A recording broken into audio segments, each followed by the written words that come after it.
Balikan po natin ang sitwasyon sa Middle East. Naghihintay pa rin ang mga nasa Gaza na buksan ang Rafah border para makalayo na sa giyera ng Israel at grupong Hamas. Handa naman na ang mga medical at humanitarian aid na makapasok sa Gaza. Mula sa Egypt, may balita live si Rafi Tima. Rafi?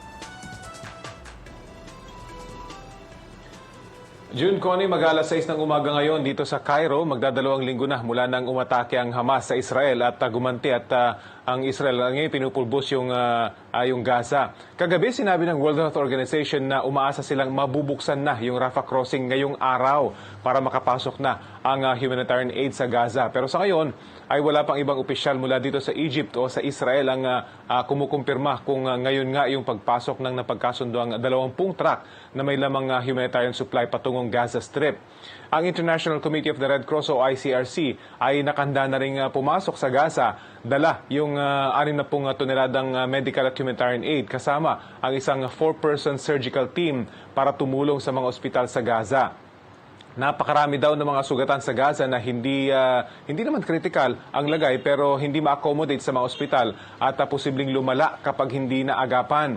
Pangamba ng ICRC, mas malaking humanitarian crisis ang kanilang aabutan sa loob ng Gaza oras na makapasok sila sa loob. Ang ating mga kababayan namang patuloy na naghihintay malapit sa crossing, umaasa ring mabubuksan na agad yung border. Bagamat ayon sa Philippine Embassy sa Jordan na nakakasakop sa Gaza, ligtas pa ang lagay ng 100 at 53 nating mga kababayan doon. Hindi na raw maayos yung kanilang lagay.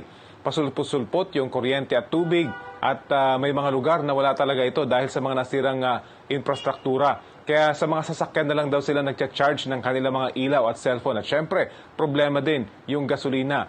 Regular naman daw sila nakakausap ng mga embassy officials at kinukumpirma ng mga Pinoy na may nabibilhan pa naman silang pagkain pero pakonti na raw ito ng pakonti. Ayon kay Ambassador Wilfredo Santos sa Amman, Jordan, 13 o 14-day-old na sanggol ang pinakabatang Pinoy na naghihintay ngayong magbukas ang Rafah crossing kasama sa 51 minor de edad na Pilipinong nakasulat sa kanilang repatriation list. Hindi na nakakagulat na napakaraming bata sa mga Pinoy na naghihintay lumikas dahil sa buong Gaza Strip na may 2.3 million na populasyon, halos kalahati nito ay mga kabataan. Kaya hanggang ngayon, inaantabayan na natin kung magbubukas na nga ba ang border sa humanitarian aid at kung kasunod na ba nito yung paglabas naman ng mga foreign nationals na naiipit sa Rafah crossing kabilang na ang ating mga kababayan. Connie, June? Rafi, anong balita natin dun sa mga tirahan ng mga kababayan natin? Malayo ba sila dun sa mga lugar na nakikita natin sa mga video na binobomba? Sa ngayon, ayon sa Embahada ng Pilipinas sa Jordan, June na nakakasakop sa Gaza, bagamat malayo yung karamihan sa mga Pinoy, sa mismo mga lugar na binobomba, dinig na dinig daw nila yung mga pagsabog. Tandaan natin na yung Gaza ay maliit na lugar lang, pahaba, pero halos kasing laki lang ng lungsod ng Maynila. Pero nagsisiksikan dito yung mahigit 2 milyong residente. Sabi nga, yung Gaza ang isa sa pinaka-densely populated na lugar sa buong mundo. Kaya kahit precisely guided munitions yung ginagamit ng Israel sa pambobomba nila sa lugar, meron at merong madadamay na sibilyan. Pero may mga ulat din tayo natatanggap na may mga Pinoy na tinamaan ng bomba yung mga katabi nilang bahay. Gayunman, sinabi ng Philippine Embassy sa Jordan, ligtas pa sa ngayon ang lahat ng mga Pilipino sa Gaza. Pero sana makalabas na raw sila dahil tumitindi pa yung mga pambobomba at posibleng pumasok pa nga ang Israeli forces sa Gaza na tiyak na magpapalala sa sitwasyon June. Rafi, kamusta naman yung moral ng mga Pinoy doon? Bagamat halos lahat na nga ng mga residente na ay ng Gaza, no, yung mga Pinoy doon, may 2 daw doktor at 3 turista na naiipit.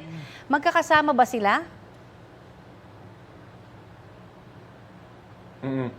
Connie, yun nga ang magandang balita ayon sa ating embahada sa Jordan na araw-araw kausap yung mga Pinoy sa Gaza. Bagamat limitado na lahat ng supply ng pagkain, tubig at kuryente, maging ng tirahan na dahil nga sira-sira na yung mga gusali doon dahil sa pambobomba, nagtutulungan at nagbabayanihan daw yung mga Pilipino roon. May mga Pinoy na pinatuloy yung mga lumikas patungong Southern Gaza sa kanilang pinaparentahang apartment. Nagsasama-sama na rin daw yung iba't ibang pamilyang Pinoy kasama ang kanilang mga Palestinong asawa para mas madali yung komunikasyon. Isang pamilya lang yung makausap ng embahada, madali nang ikalat yung impormasyon at karamihan sa kanila ay malapit na sa border para anumang oras na sabing magbubukas na yung Rafah crossing, mabilis silang makakalikas. Yung dalawang Pinoy na volunteer doctor para sa isang international aid organization, nakikipag-coordinate naman daw sa Philippine Embassy sa Jordan. Pero dahil kasali sila sa Doctors Without Borders, may sarili silang evacuation plan. At sa kanilang pagkakalam, nasa malapit na rin sila sa Rafah crossing. Para madaling ma-visualize, Connie, no, na ating mga kapuso, yung Gaza ay pahabang teritoryo na nakadikit sa Mediterranean Sea, parang lungsod ng Maynila. At kung ihalantulad natin sa Maynila, sarado yung lahat ng lagusan patungong Caloocan, Quezon City at Makati. Tanging isang kalsada lang sa border ng Pasay at Maynila yung bukas. At sa Gaza, ito yung Rafah crossing kung saan naghihintay yung ating mga kababayan. So ganyan yung paglalarawan ngayon dito sa may Gaza Strip, Connie.